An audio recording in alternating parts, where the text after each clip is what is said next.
নমস্কার, আমি মৃদুল চন্দ্র। ত্রিপুরা দৈনিক আবহাওয়া বার্তা 28 এপ্রিল 2026।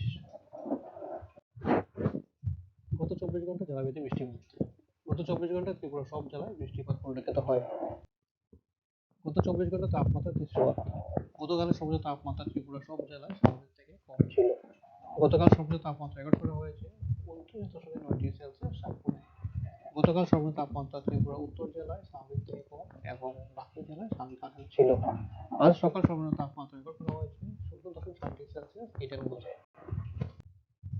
আগামী 24 ঘন্টা জেলাভিত্তিক সতর্কতা। আগামী 24 ঘন্টায় ত্রিপুরা পশ্চিম এবং খোয়াই জেলায় কয়েকটি জায়গায় বজ্র বিদ্যুৎ সহ বৃষ্টিপাত এবং ঘন্টায় 60 থেকে 80 কিলোমিটার গতিবেগে দমকা হাওয়া এবং ভারী থেকে অতি ভারী বৃষ্টিপাতের জন্য লাল সতর্কতা জারি করা হয়েছে এবং বাকি জেলার জন্য 50 থেকে 60 কিলোমিটার গতিবেগে দমকা হাওয়া সহিত ভারী থেকে অতি ভারীর জন্য কমলা সতর্কতা জারি করা হয়েছে। আগামী 24 ঘন্টার জন্য আবহাওয়া আভাস। বৃষ্টিপাত। আগামীকাল ত্রিপুরার অধিকাংশ জেলায় বজ্র বিদ্যুৎ ভারী বৃষ্টিপাতের সম্ভাবনা রয়েছে।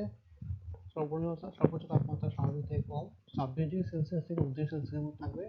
সর্বনিম্ন তাপমাত্রা স্বাভাবিকের কাছাকাছি 21 ডিগ্রি সেলসিয়াস থেকে 24 ডিগ্রি সেলসিয়াসের মধ্যে। ধন্যবাদ।